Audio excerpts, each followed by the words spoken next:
Samia Suluhu ajificha Ikulu baada ya ujumbe mkali kutoka kwa Boniface Mwabukusi kupasua miamba ya siasa nchini Tanzania. Hujambo na karibu kwa taarifa zetu za Kenyascope, na ikiwa ni siku yako ya kwanza hapa, tafadhali kumbuka kusubscribe. Kilichoibuka kwa ukali katika ujumbe wa Boniface Mwabukusi ni kufichuliwa kwa jeraha linaloendelea kuvuja ndani ya siasa za Tanzania, ambalo ni dola inayotuhumiwa kwa utekaji, kupoteza watu, majeraha ya vifo, kisha kugeuka na kusukuma wazo la maridhiano bila kukiri makosa, bila ukweli, bila haki na bila uwajibikaji. Kauli hii iliyosambaa kwa kasi mitandaoni imevunja pazia la lugha laini ya kisiasa na kuacha wazi mvutano mkali kati ya waathirika na mamlaka inayotaka kufunga ukurasa kabla haujasomwa. Ndani ya sentensi chache, ujumbe huu umeweka mezani hoja nzito kuhusu maridhiano yanapogeuzwa zana ya kusafisha historia badala ya kuponya taifa. Maudhui ya ujumbe huo yanadai kuwa mateso hayakuwa bahati mbaya wala matukio yaliyotengwa, bali mfululizo wa vitendo vinavyohusisha nguvu za dola dhidi ya raia. Na katika miaka ya karibuni, Tanzania imeshuhudia ongezeko la taarifa za watu kutekwa, kupotea kwa muda au kabisa kujeruhiwa katika mazingira yenye maswali, na vifo ambavyo familia na jamii zimeacha bila majibu ya kuridhisha. Muktadha huu umejenga mazingira ya hofu, lakini pia hasira ya kimya inayokusanyika. Wito wa maridhiano na kuja bila kukiri makosa unatafsiriwa na waathirika kama dharau kwa nguvu yao na jaribio la kuhalalisha yaliyopita.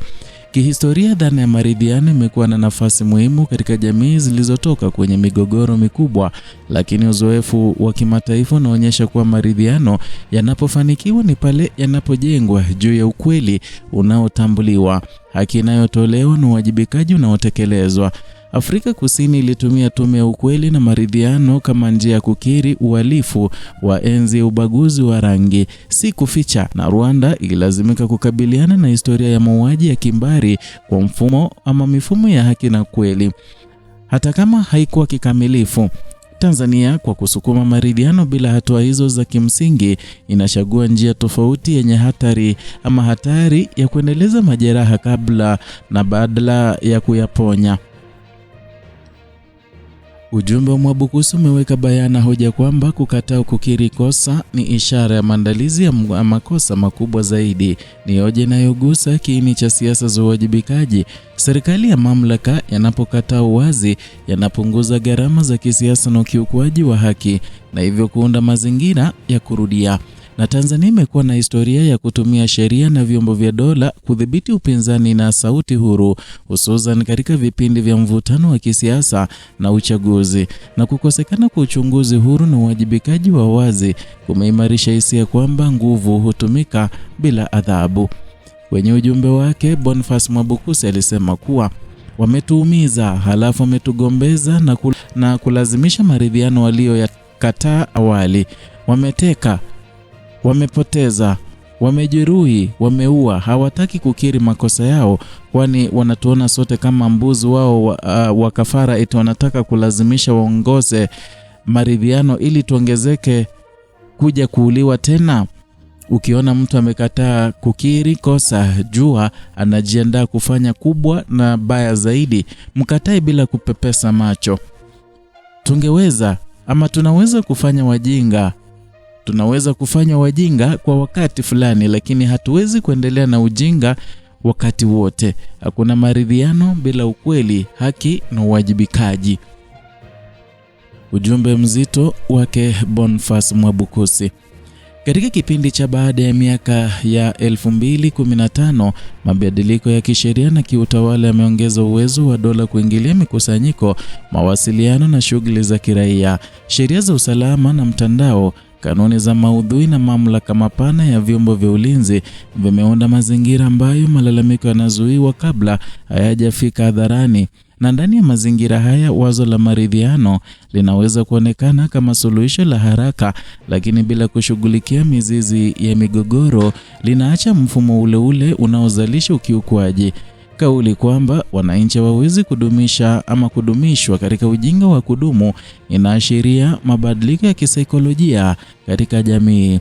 Na kwa muda mrefu hofu na utulivu wa juu vimetumika kama ishara ya amani, lakini historia ya Tanzania inaonyesha kuwa vipindi vya utulivu vimekuwa vikivunjwa na milipuko ya madai ya haki pale ambapo shinikizo limefika kiwango cha juu.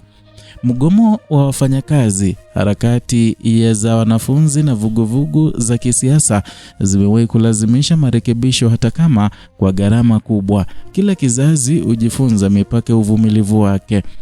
Kanda ya Afrika Mashariki inatoa mifano inayokaribiana. Nchini Kenya, maridhiano ya kisiasa yamewahi kusukumwa baada ya machafuko, lakini bila kushughulikia kikamilifu uwajibikaji, basi vurugu zimerudi katika chaguzi zilizofuata. Nchini Uganda, ukandamizaji unaoendelea umeambatana na mazungumzo ya kisiasa yasiyo na matokeo ya haki. Tanzania inapojifunza kutoka kwa majirani zake, inapaswa kutambua kuwa maridhiano ya juu huahirisha mgogoro badala ya kuumaliza. Kimataifa, taasisi za haki za binadamu na wafadhili wamekuwa wakisisitiza umuhimu wa uwazi na uwajibikaji kama msingi wa utawala wa sheria. Na Tanzania inayotegemea ushirikiano wa kimataifa katika maendeleo inajikuta katika mlingano mgumu kati ya kulinda taswira ya amani na kushughulikia madai ya ukiukwaji wa haki. Kusukuma maridhiano bila kukiri makosa kunaweza kuonekana kama jaribio la kulinda taswira hiyo, lakini kwa muda mrefu huongeza shinikizo kutoka nje ya ndani. Ujumbe wa Mwabukusi pia unaangazia hatari ya kuwalazimisha waathirika kuwa sehemu ya mchakato unaoweza kuwaweka tena katika hatari. Wazo la waathirika kuongozwa katika maridhiano bila ulinzi wa haki linaibua kumbukumbu za mifumo ambayo ilitumia msamaha kama chambo cha kuendeleza udhibiti. Na katika mazingira ambayo wahusika hawajakiri wala kuchukuliwa hatua, waathirika wanaona maridhiano kama mtego, si suluhisho. Siasa za Tanzania zimejengwa kwa muda mrefu juu ya simulizi la umoja na amani. Simulizi hilo limekuwa na mchango mkubwa katika kuepusha migogoro mikubwa ya wazi. Hata hivyo, linapogeuzwa kuwa kisingizio cha kukwepa uwajibikaji, linapoteza maana yake ya awali. Umoja wa ukweli haujengwi kwa kulazimisha kusahau, bali kwa kukubali ukweli mgumu na kurekebisha makosa. Ujumbe huu unagusa pia nafasi ya asasi za kiraia, wanaharakati na wanasheria katika kusukuma mjadala wa haki.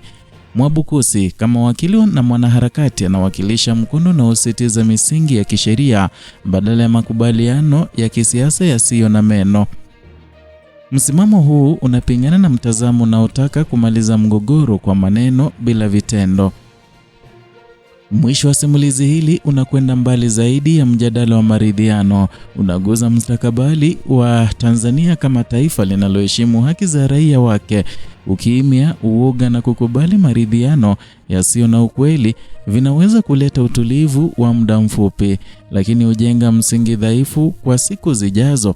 Taifa linalochagua kusukuma mbele bila kushughulikia maumivu yake linaacha mbegu za migogoro mikubwa zaidi, na kila kukataa kukiri kosa kunapanua ufa kati ya wananchi na dola. Hatima ya Tanzania itategemea ujasiri wa kukabili ukweli sasa, kwa sababu gharama ya kuahirisha uwajibikaji ulipo kwa damu ya baadaye, na hata kama leo inajaribiwa kufichwa kwa lugha ya maridhiano. Ni hayo tuliokuandalia siku hii ya leo kutoka hapa Kenyascope, channel yako pendwa inayokuletea taarifa hizi na zingine kwa kina. Zidi kutupa support yako kwa kusubscribe, kulike na kushare video zetu.